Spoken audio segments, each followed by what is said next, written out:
तुम्हा सर्वांचं स्वागत आहे ब्लॉसम ज्वेलरी या यूट्यूब चॅनलवर. तर आज आपण बनवणार आहोत एडी स्टोनची नथ. तर चला मग आपण सुरुवात करूया. 18 गेजची तार, 30 गेजची तार, टूल्स, एडी स्टोन्स,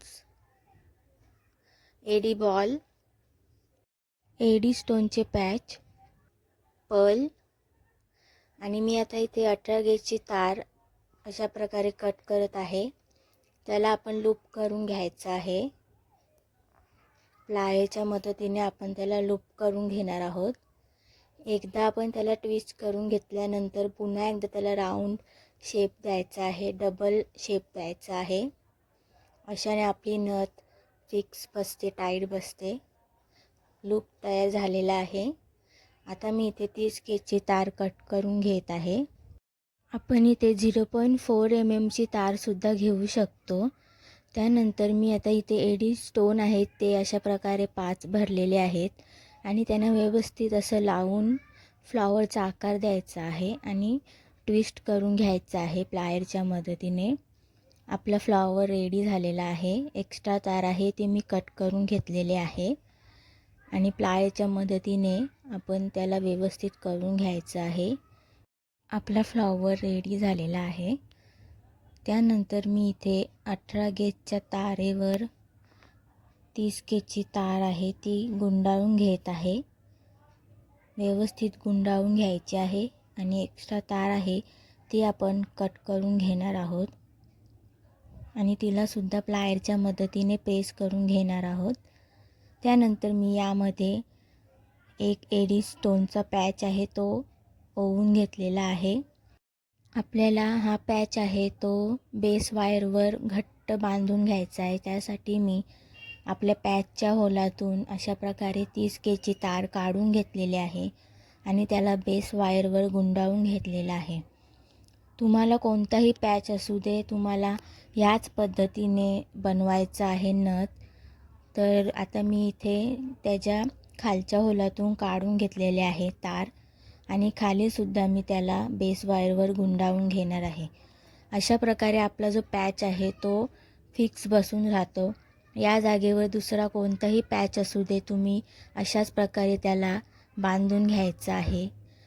2-3 वेळा तरी बांधून घ्यायचं आहे. जेवढा आपला पॅच घट्ट बसत नाही तोपर्यंत आपल्याला ते करत राहायचं आहे. तर बघा माझा पॅच आहे तो इथे घट्ट बसलेला आहे. तर मी इथे आता जो आपण फ्लॉवर रेडी केला होता एडी स्टोनचा तो यावर ठेवला आहे आणि त्याच्या मध्यभागातून मी तार काढून घेतलेले आहे. ते सुद्धा आपल्याला बेस वायरला गुंडाळून घ्यायचं आहे. त्यानंतर मी इथे रॅपिंग करणार आहे. ही महत्त्वाची गोष्ट आहे. आपण 2-2 स्टोन घेऊन किंवा तुम्ही एक घेतला तरी चालेल, त्या प्रकारे आपण इथे रॅपिंग करणार आहोत. बघा मी इथे 2 घेतलेले आहेत, त्याच्यावरून अशा प्रकारे गुंडाळून घेत आहे. असं गुंडाळून झाल्यानंतर आपला जो वर तार आहे ती स्टारच्या शेपने दिसणार आहे. रॅपिंग पूर्ण झाल्यानंतर गुंडाळून घेतलेला आहे बेस वायरला. आता मी खालून मध्यभागातून तार काढून घेतलेले आहे, फ्लॉवरच्या मध्यभागी बघा तुम्ही. आणि त्यानंतर मी इथे एक पर्ल ओवून घेतलेला आहे.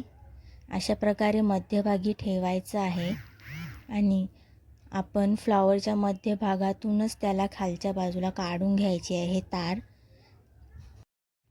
आणि त्यानंतर आपण ती तार बेस वायरला म्हणजे 18 गेजच्या तारेला गुंडाळून घेणार आहोत. 4-5 वेळा गुंडाळून घ्यायचं आहे, घट्ट अशी ओढून घ्यायची आहे. त्यानंतर मी इथे एडी बॉल आहे तो बेस वायरमध्ये ओवून घेतलेला आहे आणि त्यालासुद्धा खालच्या बाजूला तार गुंडाळून घेतलेली आहे.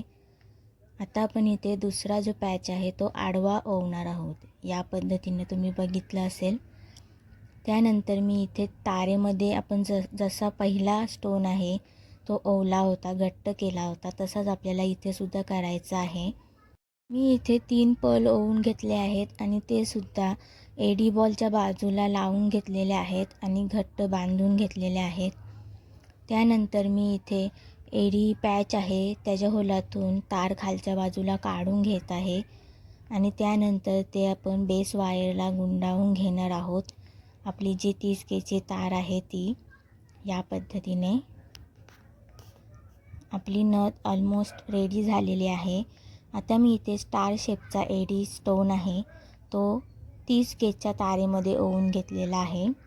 18Kच्या तारेमध्ये जाणार नाही. त्यानंतर मी पुन्हा एकदा तार आहे ती स्टोनमधून काढून घेणार आहे आणि त्यालासुद्धा घट्ट गुंडाळून घेणार आहे. अशा प्रकारे आपला जो स्टोन आहे तो एकदम घट्ट बसून राहील. तरीसुद्धा तुमचा जो स्टोन आहे हलत असेल तुम्ही पुन्हा एकदा ती प्रोसेस करू शकता. एक्स्ट्रा तार मी कट करून घेतलेली आहे आणि प्लायरच्या मदतीने प्रेस करून घेतलेले आहे. आता मी इथे आपल्या जी नथ आहे तिला शेप दिलेला आहे.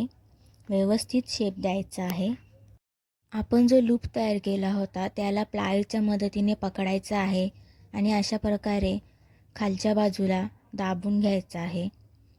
आणि आता इथे मी एक्स्ट्रा तार आहे 18Kची ती कट करून घेतलेली आहे. आपला जेवढा लूप होईल तेवढ्या मापाने आपण कट करून घ्यायचा आहे. मी इथे प्लायरच्या मदतीने पुन्हा एकदा लूप तयार करून घेतलेला आहे.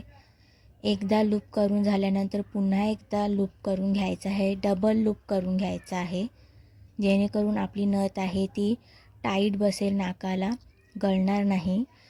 याच प्रकारे आपली नथ रेडी झालेली आहे. खूप सिंपल पद्धतीने शिकवलेली आहे. तुम्हाला कशी वाटली नक्की सांगा आणि सबस्क्राईब करायला विसरू नका.